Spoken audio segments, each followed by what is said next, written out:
Hi, magandang araw po sa inyong lahat. Ngayon po ay tayo ay magbibigay ng third reading for today. Thank you Lord sa mga hindi pa po nakakaalam. Negative po ang biopsy result ng aking pamangkin na si Nathan. Kaya po maraming salamat po sa lahat sa inyo for praying with me. I am so grateful to all of you po, no? At maraming pong salamat. Yun. Thank you everyone. Maraming salamat po for always being there, no? Pagkailangan ko po ng prayers, marami pong salamat sa inyo. Thank you po. Okay? Now, tingnan naman po natin ang third reading for today. Ano po kaya ang makikita natin sa third reading for the day? Okay? Pili po tayo ng 10. 1, 2, 3, 4, 5, 6, 7, 8, 9, and 10.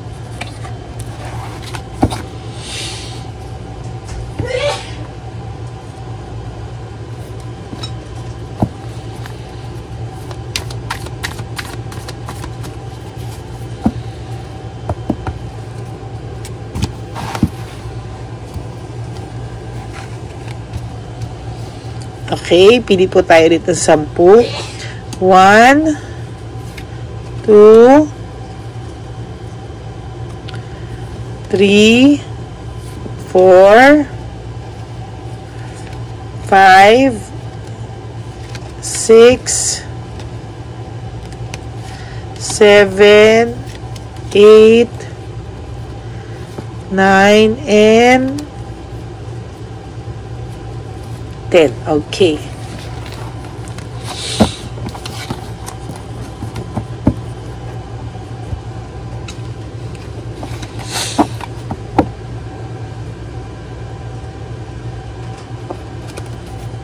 Huwag niyo pong i-skip to. No skipping. Para po yung energy nyo. Yan. For those of you po na nagbibigay ng super thanks, maraming salamat po sa inyo. I really do appreciate it a lot po, and I'm so grateful to all of you po. Sobra. Okay, so tingnan po natin ano kaya po ang magiging third reading of the day. Tingnan po natin, ano? Hatred and maliciousness. Yan po ang pinapakita niya. Pinapakita niya po na galit siya, or ang akala po ng mga tao ay pinapalabas niya pong masama ka. Talaga ikaw pa po ang lumabas na masama, tulad nung kaninang talagang nakita ko, no? Pero the truth is, nahihirapan din po siya, no? The truth is, iniisip niya pong madalas yung magandang samahan nyo, because the truth is, namimiss ka po niya, oh? There's recovery and forgiveness. Parang naiisip niya po lahat ng magagandang alaala nyo, instead of hatred, napapalitan po ng forgiveness and recovery. Naiisip niya po madalas yung maganda nyong samahan, namimiss niya po yung maganda nyong samahan, and somehow he also misses you a lot. Dinadivert niya lang po sa paggalit, sa pagsisi. Dinadivert niya lang po yun. Pero the truth is, hindi niya po maluloko yung sarili niya. Ayan, oh, na talaga pong namimiss ka ng person na ito. Kabaliktaran po yung gusto niyang ipakita sa'yo, na madalas galit siya, or for some of you, pinasama ka po talaga ng bonggang-bongga. Pero the truth is, sobra ka po niyang namimiss. It's the other way around. Okay. Mali lang din po yung mga nasamahan nitong tao, no? Hindi po maganda. Mali po yung mga nasamahan niyang tao. Somehow, ikaw po ay, the world, ayan, no? Nag-change na po, no?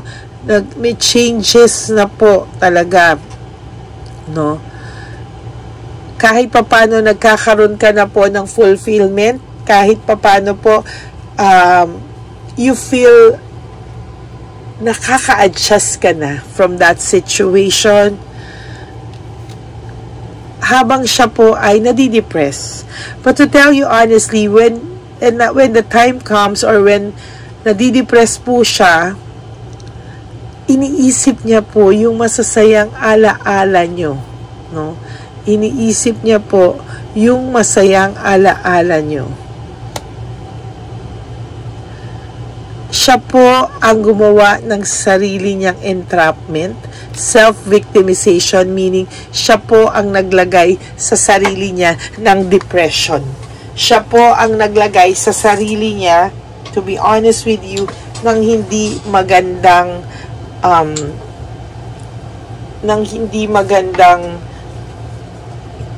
alam niyo yun, hindi magandang isipin, hindi magandang sitwasyon. Siya po yung pilit na niloko niya yung sarili niya, inisip niya yung masasakit na mga mali sa'yo para po makalimutan ka niya. Siya po yung naglagay ng ganun. And now, he experienced also very unstable situation, lack of resources.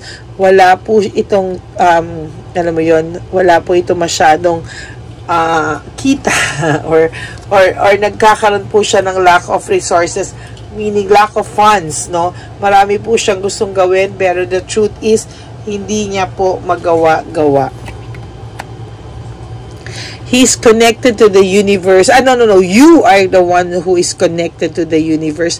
Meaning, unti-unti pong nagsisink in sa'yo lahat ng mga nangyayari.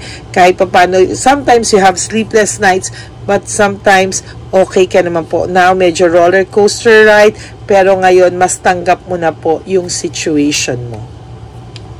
Self-awareness, yes. No, meron kang self-awareness na ngayon. To be honest with you, merong selfishness na nangyari, no? Parang inuna niya yung sarili niya. And now, meron ding jealousy akong nakikita na talagang hindi po talaga matigil-tigil dito kay Chabelitang Palaka. Yung pagsiselos sa'yo, sabi ko nga mostly sa mga readings ko na this person is so insecure sa'yo, no? Insecure po itong taong ito sa'yo. May jealousy ako nakikita, may insecurity akong nakikita, OMG. There's deception and manipulation. Talaga pong sa makikita ko po at sa nakikita ko po yung pangloloko niya o naging pangloloko niya po sa'yo, no? Minanipula niya po yung sitwasyon para po makalusot, to justify everything na nagawa niyang mali sa'yo.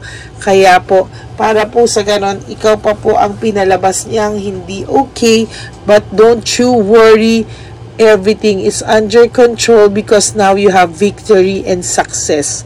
No, unti-unti ka na pong nagiging, sabi ko nga po doon sa mensahe sa iyo ng Divine Universe na nakita ko, malapit mo na pong makamtan or yung minimithi mo, no, meaning nandun ka na po sa stage na papalapit ka na, no, you are very near sa pag-achieve ng goals mo in life.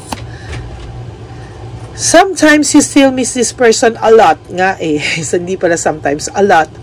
But naghahalo na po yung galit or yung galit, lahat. This is mixed emotions na, no? Pero most of the time sinasabi mo, yung iba sa inyo hindi kayo galit. But deep inside, meron po yan, nakatabi lang, no? Kasi mas nangingibabaw pa rin yung pagmamahal nyo. And para naman po sa iba, halos isumpa nyo na po ang taong ito. Legal proceedings, meron po siyang kinasangkutan, na hindi magandang sitwasyon, ayan. Marami po siyang unresolved issues and emotional baggage due to this napasukan niya po, no? And simula po nang nawala ka sa buhay ng person na to, napakarami niya pong unresolved issues and emotional baggage na dala-dala na up to this moment, hindi niya po ma-explain bakit at ano yun. Deep inside, he has emotional baggage na hindi niya ma-resolve because hindi niya po alam saan at kailan magsisimula to resolve this. Meron din siyang galit sa sarili niya. Every time na mag-argumento sila nito ni Chabilitang Palaka or ni Shokoy, ay naiisip ka po niya, no? Naiisip niya na ito ba ay worth it ba ito sa pinagpalit niyang buhay, no? But when you see them in Facebook, in social media, akala mo napaka-perfect na couple nila. But the truth is, panay, ayan, no? Panay pareho lang, no? Panay selfishness, jealousy, and insecurity. Diyan po tumatakbo ang relasyon nila. One more thing, no? Yung sinasabi ko po palagi, nakikita ko pa rin po palagi there, oh. Ayan, no? Oh. Two different cards with one meaning, pero magkahiwalay po, no? Pero still lumabas pa rin. Talaga pong may pagsiselos, may selos factor po talaga sa iyo itong babae. But now, you have abundance, prosperity, and security. Kung itong babae napaka-insecure, you have the security, no, na kailangan mo para sa sarili mo. Parating na po siya, no? Yung abundance and prosperity, ibili mo po lahat ng gusto mo sa sarili mo. You save for yourself. You prioritize yourself this time. And last but not the least, they have tension all the time. Ayan, no? Lahat tumalabas, tension, broken commitment, hindi po sila committed na parang tulad ng seryosong relationship, no? So that's it for your reading for today. But before I end, kuha patin tayo ng 5. Tingnan po natin ano po ba ang nakakapagbigay sa kanya ng ano po ang emotions niya right at this very moment, mga kapatid kung mahal. Tingnan po natin 4 and 5. There you go.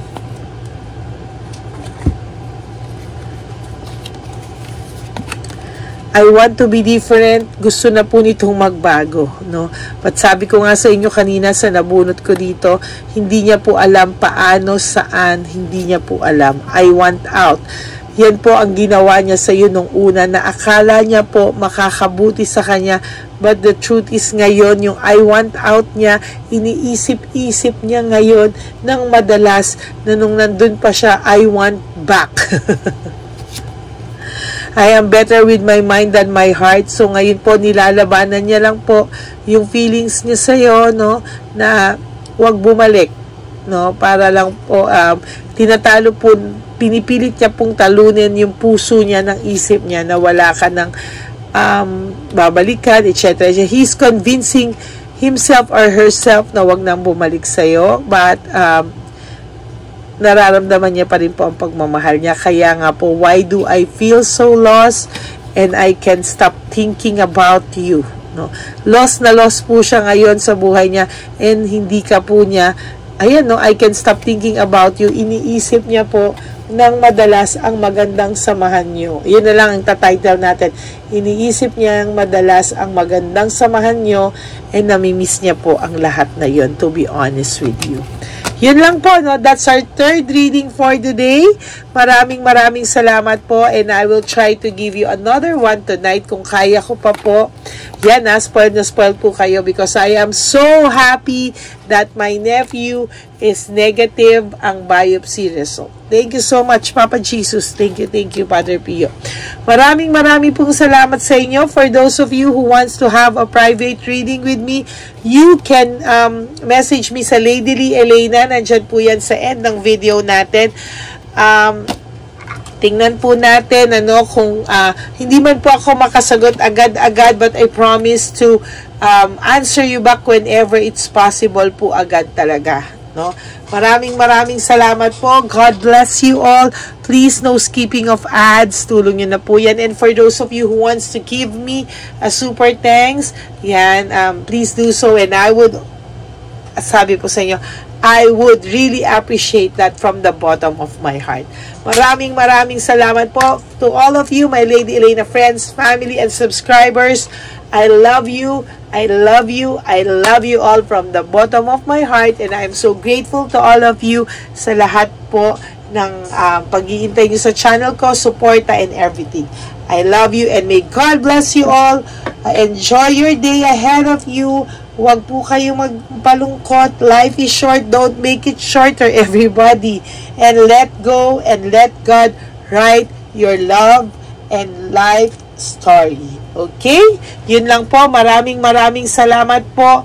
And I will all see you again this evening po, no? Maraming pong salamat. God bless you all. I love you all. Bye!